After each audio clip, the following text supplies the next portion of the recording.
민사집행법 지금 수강 신청을 요 상태에서 하라는 얘기가 아니고 일반적으로 여러분이 했기 때문에 개설이 지금 돼가지고 하는데, 여러분이 수강 신청을 하게 된 뭐 여러 가지 이유가 있을 거라고 생각하는데, 실전적으로는 대단히 중요한 거죠. 뭐 여러분이 다 알고 있듯이. 근데 시험에 있어서 이게 출제 여부가 또 공부를 해야 되는 데 있어서 중요한 요소가 되는데, 그간에 시험 과목은 또 아닌 이런 상황이었기 때문에 필요성과 어떤 현실적인 학점이라든지 다른 과목과의 시간 배분, 학습량 이런 것 때문에 비교적으로 했을 때 망설여졌을 텐데, 그럼에도 불구하고 수강 신청을 여러분은 이번에는 했네요. 과거에는 상당히 많이 들었어요. 오히려 그러다가 작년에는 또 시간표가 쫑 나면서 한 명도 수강 안 해가지고 또 안 됐다가, 이번은 또 올해는 어떻게 될지 몰랐는데 지금 수강이 됐기 때문에 진행하는데, 불행인지 다행인지 이번 3회 변호사 시험에 객관식 민사법 문제, 집행법 문제가 독립적으로 하에 한두 문제가 나왔더라고요. 과거에는 이제 다른 문제 어쩔 수 없이 엮이면서 나올 수 있는 뭐 그런 정도의 출제 가이드라인이었는데, 그때부터도 집행법을 내가 수업 중에도 한번 얘기했는지 모르겠는데 출제하자는 뭐 이런 의견 등도 있었어요. 내가 처음에 들어가서 할 때도. 근데 나는 가이드라인적으로 볼 때 독립적으로 내서는 안 되는 의미이지 않느냐. 부득이 다른 데서 그런 게 등장하는 정도에서 어쩔 수 없는 이런 지문이라든지 상황 설정 나올 수밖에 없다면 모를까, 독립적으로는 아닌 것 같다라고 했는데, 하여튼 이번 1월 달에 보니까 등기청구권 가처분은 선택형 문제 효력에 둘러싸고 독립적으로 하나 객관식에 나왔고, 또 하나는 집행법 문제이진 않고 종전에도 나오는데 배당 문제 같은, 저당권에서 배당 문제, 그건 뭐 집행법일 수도 있고 저당권의 어떤 실체법적인 문제일 수도 있는데, 그게 하나 독립적으로 있어가지고 앞으로 뭐 무시하고 그냥 포기할 수도 있는 건데, 또 한두 문제가 나오니까 이게 또 깨림칙하고 그런 것도 있어요. 그래서 기존에는 실무적으로 집행법이 필요하고 중요하다는 건 인식은 했지만, 시험적으로는 그냥, 그래서 나도 강의나 기존 올려놓은 거 보면 민사법에 관련된 부분서만 개괄적으로 이렇게 앓는 이런 상황에서 가르쳐 줬는데, 지금은 조금 더 심화적으로 가르쳐서 두 가지 시험인 출제되기도 했고, 그 다음에 아까 말한 대로 실무적으로는 필요한 거, 뭐 중요도 이런 것은 다 느끼고 있으니까 그런 상황에서 진행하도록 할 거예요. 왜 그래, 왜? 니들도 1년 지나더니 나를 대하는 태도가 왜 이렇게 싸늘해? 내가 1년 전에 되게 웃겨줬잖아. 왜 그래? 심각해? 감옥이 3학년 올라오니까? 하나 뭐 어려울 거 없어. 그냥 집행법도 진짜 무미건조한 걸 내가 맞는 과목들은 민사법 무미건조해. 뭐 되게 무미건조해. 법 중에서 또 특히 진짜 이건 무미건조해. 그러니까 마음까지도 그렇게 막 엄숙하면 어떡하냐? 마음은 풀어. 과목은 무미건조하지만. 그래서 그렇게 하는데, 일단은 시간은 3학년 과목 이거 막 그렇게 막 민사법처럼 빡빡하게 하지 않을 거니까 설렁설렁 슬슬 여유 갖고 해. 이게 뭐 이거 뭐 당장 전투적으로 할 필요는 없어. 그냥. 그리고 동영상 그간 해놨던 것 중에 그렇게 막 체계적으로 민사집행법을 해놓은 게 없어서 조금 보다가 내가 다시 심화적으로 하고 기초적인 건 일단 만들어 놨으니까 보면 돼. 그래서 하면 돼. 그렇게 해서 하도록. 집행법 말고 지금 뭐 들어? 이번 학기.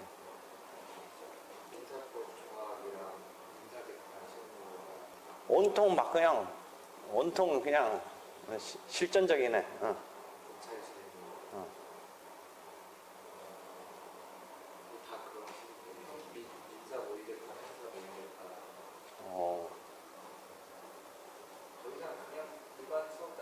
그럼 다 시험용이네. 어떻게 보면 집행법은 꼭 아까 만들어 시험용은 아니고 이건 이제 나중에 변호사 생각하거나 그 지금 말한 민사재판 실무 같은 거 백업 과목으로 듣는 거이네. 백미라도 그래? 그럼 왜 꼭 튀고 싶어서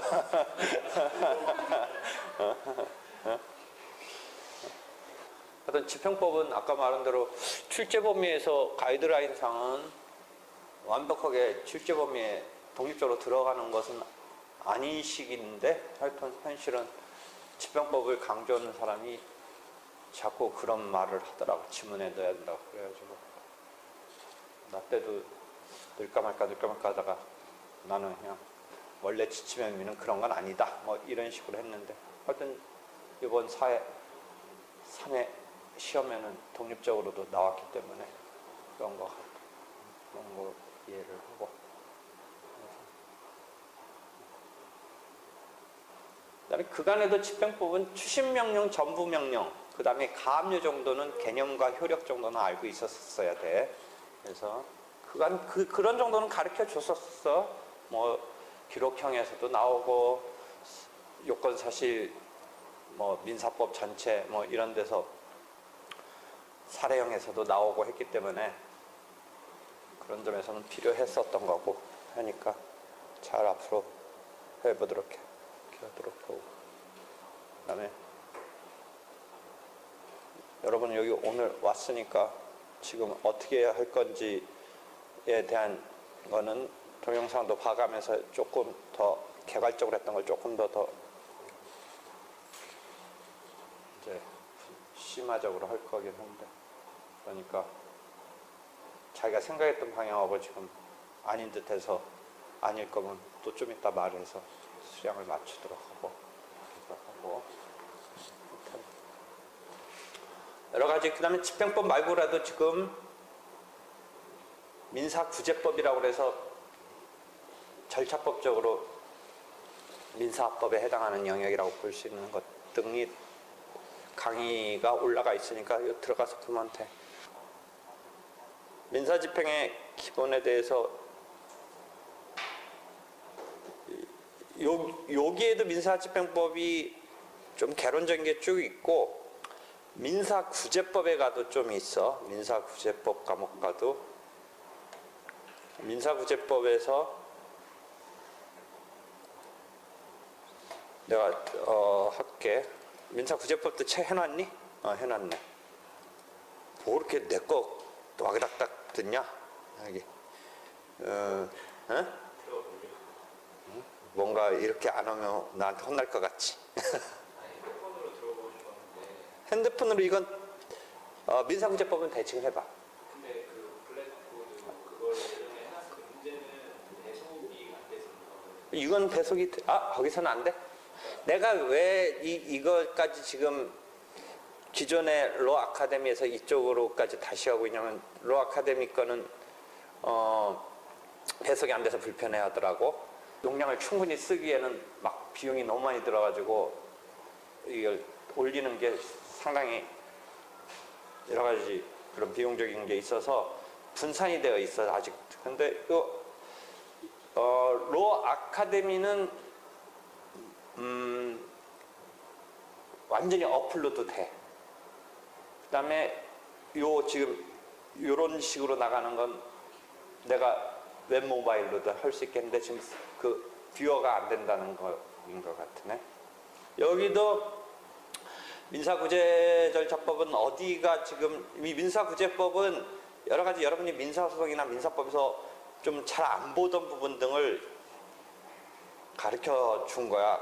독촉 절차, 전자소송. 여러분이 정작 지금 전자소송은 70% 이상이 실제에서는 이루어지고 있는데 여러분 지금 로스쿨에서는 구태의원에게 지금 종이소송 갖고 얘기하고 있는데 물론 그거는 기술적인 것이고 실체법적인 지식이 달라지는 건 아닌데 이 프리젠테이션이나 이런 거가 승패에 대단히 작동을 해. 비주얼적인 이런 게 실제 그러면 안 되는데 그런 테크닉 때문에 그래서 그런 거를 가르쳐주고 하는 게 지금 로스쿨에서는 뭐 생각지도 못하는데 나는 또 가르쳐줘. 나 가까이서 또 잘난 척하는 이야기를 하는데 그런 거 가르쳐줄 수 있는 사람이 나밖에 어디 있겠냐. 어? 그래서 이런 걸 자유자재로 구사를 하면서 가르쳐주는 거야. 응? 근데 여기 봐봐. 너 여러분 교과서에서 보지도 못한 배상명령 이런 거 교과서 보지도 못한 게 아니라 교과서는 보는데 실감나지 않고 거의 건너뛰는 이런 거 막 가르쳐주는 거야. 여기. 응? 실제. 변호사가 막 소송해가지고 일확행제 로또 당첨된 듯이 한 사건 알아? 대구에 비행기 소음 피해 사건에 뉴스에도 나오잖아.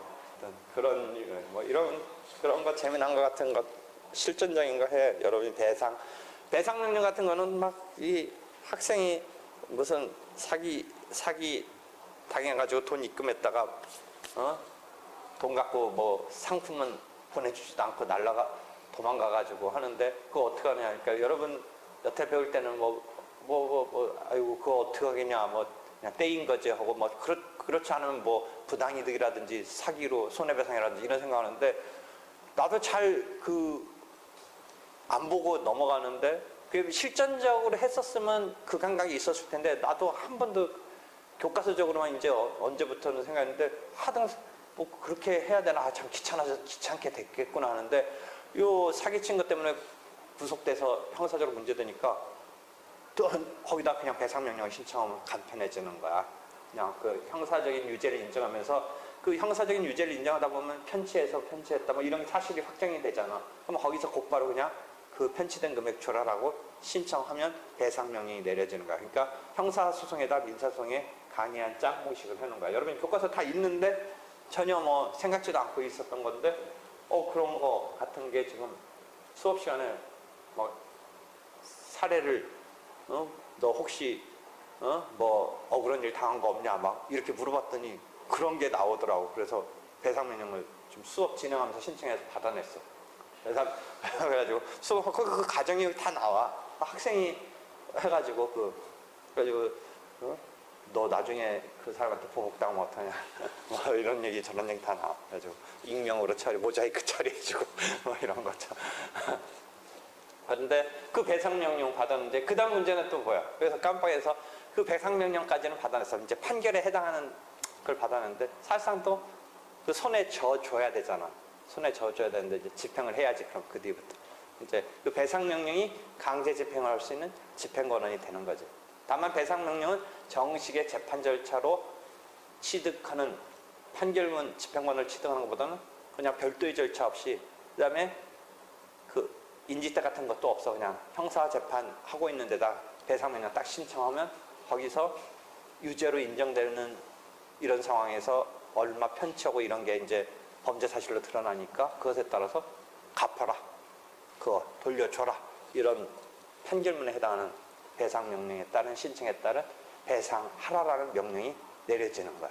그럼 그거 가지고 강제 집행하는 거야. 물론 이제 강제 집행하는 문제가 나오니까 사실상은 뭐 기분 조금 좋긴 하고 현실적으로 그 사기당한 돈이 손에 수중에 젖지지는 않지만 그래도 그냥 가만히 있어서 좀 깝깝하잖아. 큰 돈도 아니고 그 깜빵 가 있는 사람 막 어떻게 뭐 그 정식 민사소송하고 그 참 깝깝하잖아. 근데 배상명령에서 그렇게 딱 해버려가지고 한 달 만에 곧바로 수업 진행하는 중에 신청했다가 수업하는 중에 오더라고.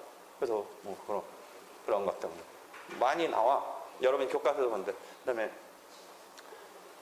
그게 다 그러니까 지금 집행권은 얘기하는 거야. 여기에 다 나와. 또 하나는 그래서 뭐 없냐 했더니 자기 아버지가 뭐 교통사고 당했는데 억울해서 소송했다가 근데 뭐 과실상계 이런 거 잡히고 결국 법원의 판결상은 그렇게 억울한 일이 아니었나 봐. 그래가지고 소송 냈다가 거의 요청한 금액에 억울하다고 요청한 금액에 거의 인정을 못 받았어. 근데 지금 보통의 경우는 이제 자기가 억울해서 교통사고 당한 것에 피해를 받으려고 했는데 못 받게 끝났다. 뭐 이런 정도로 끝났는데 지금 추후에 무슨 문제가 생겼냐면 그쪽이 보험회사 측 내지는 그 가해 차량 측이 소송 비용, 변호사 비용 왕창 청구 들어왔어. 그래가지고 지금 원래 청구한 금액 한 푼 거의 제로에 가깝게 못 받게 된 거 억울했었지만 그렇게 법원의 판단에 의해서는 그렇게 억울할 거 없다라고 기착이 된 거잖아. 거의 한 푼도 못 받는 쪽으로 했는데. 근데 이제 그렇게 해서 끝나서 뭐 억울하지만 뭔가 생돈 더 내놓는 건 아니었잖아. 배상을 받으려다가 못 받는 상태로 간 거 정도지. 근데 지금 문제가 심각해진 게 뭐야? 변호사 비용 갑자기 700만 원 내놓으라고 온 거야.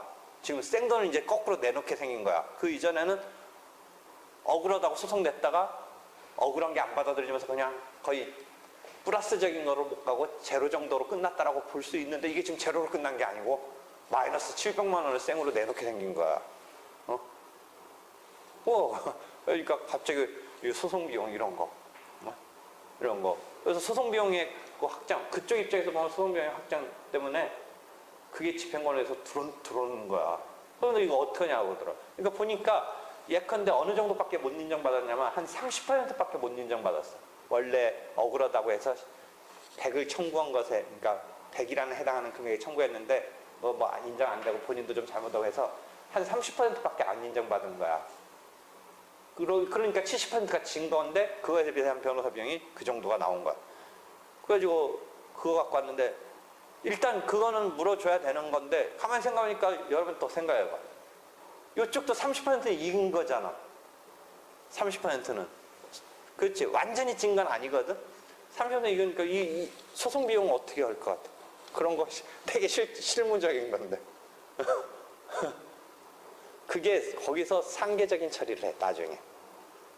그러니까 그쪽이 700이면 이쪽도 정확한 어떤 비용을 따져서 하면 변호사 비용 포함해서 뭔가 해서 한 30% 해당하는 거니까 실은 어떻게 되겠어?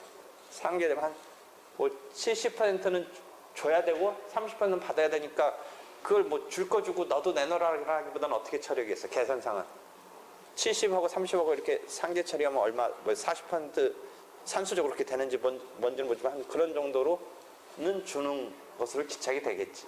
오히려 이렇게 쌤 밑에서.